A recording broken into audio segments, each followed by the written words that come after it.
Big TV భక్తి సమాచారం WhatsApp ఛానల్లో జాయిన్ అవ్వండి. అన్ని విశేషాలు ఎప్పటికప్పుడు తెలుసుకోండి. ఇది భూతశుద్ధి సంప్రదాయంలో భాగం. అందులోని ప్రాథమిక ప్రక్రియ శరీరంలోని పంచభూతాలను శుద్ధి చేసుకోవడం. కుంభమేళాకి వెళ్లాలనుకుంటే గనుక కొంత సాధన చేసి ఆ ప్రక్రియని సద్వినియోగం చేసుకోండి. దాన్ని కేవలం ఆచారంగా చేయకండి. చంద్రుడు, సూర్యుడు, వాటి చక్రాలు మన జీవితాలపై చాలా ప్రభావం చూపిస్తాయి. దీన్ని గుర్తించడం, దీన్ని అధిగమించే మార్గాలు కనుక్కోవడం, అదే కుంభమేళ సారాంశం.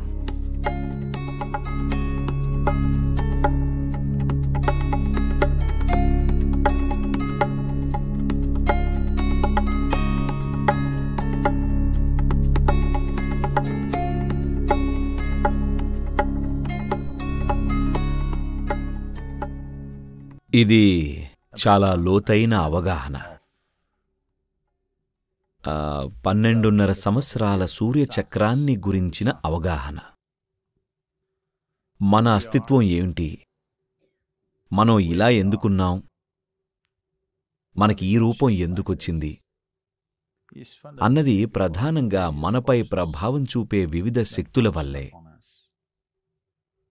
ముఖ్యంగా సౌర వ్యవస్థ వల్లే.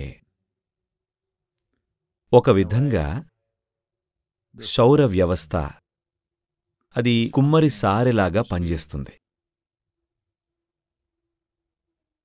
సారె తిరుగుతూ ఉంటే మనం కుండలాగా తయారవుతున్నాం. మరో పక్కన ఎవరో వాళ్ల కుండని ఖాళీ చేయాలనుకుంటున్నారు.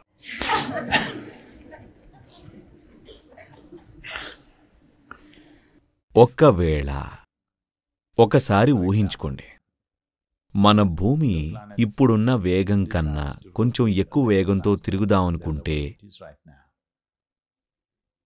ఈ భూమిపై ఉన్న జీవరాశులన్నీ తమ ఆ అస్తిత్వపరంగా చాలా మార్పులకు గురి కావాల్సి వస్తుంది. బహుశా ప్రస్తుతం ఉన్న జీవరాశులు మనతో సహా రెండింతల వేగాన్ని తట్టుకోలేకపోవచ్చు. మనం ప్రస్తుతం ఇలా ఉన్నాం ఎందుకంటే మనం ఈ వ్యవస్థ యొక్క ఉత్పత్తులం. మానవ వ్యవస్థపై ఈ చక్రాల ప్రభావాన్ని అర్థం చేసుకుని కొన్ని ప్రదేశాలని, కొన్ని పరిస్థితులని గుర్తించారు. మానవ శ్రేయస్సుకి ఎక్కువ ప్రయోజనకరమైన వాటిని గుర్తించారు. వాళ్ళు ఎంచుకున్న వాటిలో ముఖ్యమైన ప్రదేశాలు నదుల సంగమాలు. ఎందుకంటే 2 నదులు కలిసే చోట నిరంతర శక్తి ప్రవాహం ఉంటుంది. అలాగే మన శరీరంలో ఉన్న పంచభూతాల్లో నీరు ఆధిపత్యం వహిస్తుంది. మన శరీరంలో 72% నీరే. కాబట్టి మీరు నీరు సుడులు తిరిగే ప్రదేశాల్లో కొన్ని ప్రత్యేక సమయాల్లో ఉన్నట్లయితే ఆ ప్రదేశపు అక్షాంశాన్ని బట్టి, ఆ సంవత్సర కాలాన్ని బట్టి, లేదా 12 ఏళ్ల చక్రంలో ఆ సమయాన్ని బట్టి భూమికి, సూర్యుడికి మధ్య ఉన్న సంబంధం ఒక శక్తివంతమైన పరిస్థితిని సృష్టిస్తుంది. మనిషి తనని తాను పరిణితి చేసుకోగలిగేలా. గత కుంభమేళపై చాలా అధ్యయనాలు జరిగాయి. వాళ్ళేం గమనించారంటే 40 రోజులు అక్కడ ఉండి ప్రతిరోజు ఆ నీటిలో మునిగిన వారిలో అద్భుతమైన మార్పులు వచ్చాయి అంటున్నారు.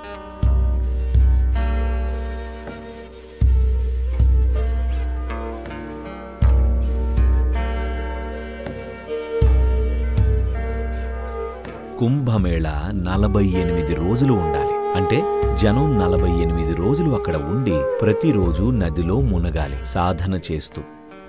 ఇది భూతశుద్ధి సంప్రదాయంలో భాగం. ఇందులోని ప్రాథమిక ప్రక్రియ శరీరంలోని భూతాలను శుద్ధి చేసుకోవడం.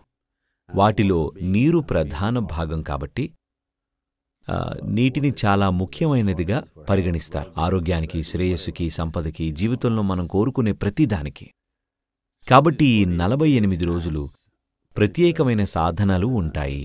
జనం అక్కడ ఉండి ఈ ప్రక్రియని పూర్తి చేసి పూర్తిగా పరిణితి చెందేవారు. ఎందుకంటే సహజ శక్తులని తమ స్వభావాన్ని పరిణితి చేసుకోవడానికి వినియోగించుకున్నారు. కేవలం శారీరకంగానే కాదు, ఆధ్యాత్మికంగా కూడా. కానీ ఈరోజు ప్రజలు వెళ్ళి ఒక చిన్న మునక వేసి వచ్చేస్తున్నారు. అది వేరే విషయం. అంటే ఏదో కొంత ప్రయోజనం ఉండొచ్చు, మనకి తెలియదు. కానీ చాలా తక్కువ సమయం. నేను చూసినప్పుడు ప్రజలు మునిగొచ్చేస్తున్నారు 3 నిమిషాల్లో. అది చాలా తక్కువ సమయం. ఏదైనా పెద్ద ప్రభావం కలగాలంటే బహుశా ఏదో భావోద్వేగపరమైన అనుభూతి తప్ప. నాకు తెలుసు మీరిప్పుడు నిర్ణయం తీసుకొని 48 రోజులు వెళ్ళలేరు. కానీ కుంభమేళాకి వెళ్లాలనుకుంటే గనుక కనీసం 3 నుంచి 7 రోజులైనా ప్లాన్ చేయండి. మీరక్కడ ఉండి కొంత సాధన చేసి ఆ ప్రక్రియని సద్వినియోగం చేసుకునేలా కేవలం ఆచారంగా చేసే బదులు. ఇది ఆచారం కాదు, ఇది శాస్త్రీయ ప్రక్రియ. It is not a ritual, it's a scientific process. జరిగిందల్లా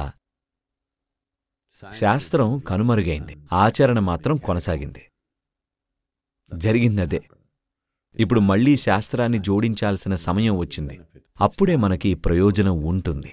ఈ విషయాలన్నిటినీ ఇంకొంచెం అవగాహనతో అర్థవంతంగా వ్యవహరించాల్సిన సమయం వచ్చింది. అప్పుడే నిజమైన ప్రయోజనం పొందగలం, కేవలం ఆచారంగా చేసే బదులు.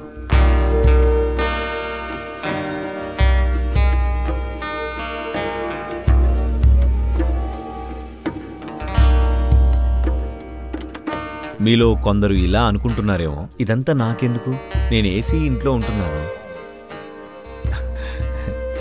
చాలా మౌలికంగా చెప్పాలంటే మన తల్లుల శరీరాలు చంద్రుని చక్రాలతో అనుసంధానంలో లేకపోతే మనం పుట్టేవాళ్ళం కాదు. అవునా? మనం అసలు పుట్టేవాళ్ళమే కాదు. అందుకే చంద్రుడు, సూర్యుడు, వాటి చక్రాలు మనపై చాలా ప్రభావం చూపిస్తాయి.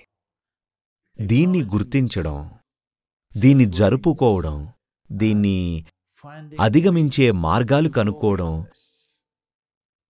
అదే కుంభమేళ. చాలా విధాలుగా అదే యోగా కూడా, జీవిత చక్రాలని బద్దలు కొట్టడం. అయితే నేను చక్రాలు అన్నప్పుడు చక్రీయమైనది ఏదైనా పునరావృతమై తీరుతుంది. ఏదైనా పునరావృతం అవుతుంటే అది ఎక్కడికి చేరడం లేదనే.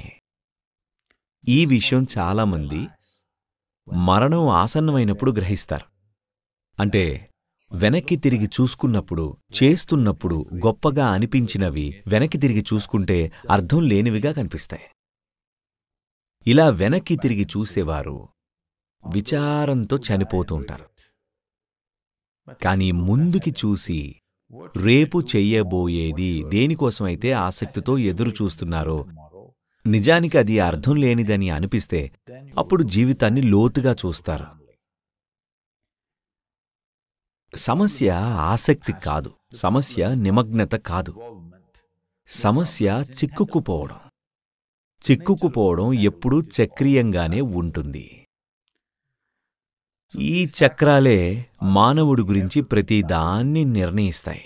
మీరు గనక శారీరకంగా, మానసికంగా చాలా ఆరోగ్యంగా ఉంటే మీ వ్యవస్థ 12 సంవత్సరాల చక్రాల్లో నడుస్తుంది. ఉదాహరణకి అది 6 ఏళ్ల చక్రంలో నడిస్తే మీరు ప్రపంచంలో విజయవంతులు కావచ్చు, కానీ మీకు శాంతి, సంతోషాలు తెలియవు. మీరెప్పుడూ అదే 3 ఏళ్ల చక్రంలో నడిస్తే మీ చుట్టూ ఉన్న ప్రపంచంతో ఇంకా మీతో కష్టపడతారు. 18 నెలల చక్రంలో నడిస్తే మీరు డిప్రెషన్ మందులు వాడుతూ ఉంటారు. అది 9 నెలలు, 3 నెలలు లేదా 6 నెలల చక్రంలో నడిస్తే మీరు చాలా తీవ్రమైన మానసిక, శారీరక ఇబ్బందుల్లో ఉన్నట్లే. కాబట్టి కుంభమేళ ఈ అవగాహన నుంచి వచ్చింది. ఇక్కడ మీరు మీ చక్రాన్ని 12 ఏళ్ల చక్రానికి క్రమబద్ధం చేసుకోవడానికి ప్రయత్నిస్తున్నారు. మీరు కనుక మీ జీవితాన్ని జాగ్రత్తగా గమనిస్తే మానసిక పరిస్థితులు, భావోద్వేగ పరిస్థితులు, జీవిత పరిస్థితులు కూడా వాటి విషయంలో ఒక నమూనా కనిపిస్తుంది. మీరు గనక చూడండి, ఇది ఎవరితోనూ పంచుకోనక్కర్లేదు, ఇది ఒప్పుకోలు కాదు. కూర్చొని మీ జీవితంలో జరిగిన వివిధ విషయాలను రాసుకుంటే ఒక నమూనా కనిపిస్తుంది. అది 12 ఏళ్ల చక్రంలో జరుగుతూ ఉంటే మీరు మంచి స్థితిలో ఉన్నట్లే. ఆరోగ్యం, ప్రశాంతత సమస్యలు కావు. అంటే ఇప్పుడిది ముక్తి కోసం కృషి చేసే సమయం, మోక్షం కోసం కృషి చేసే సమయం. దాని అర్థం ఇదే.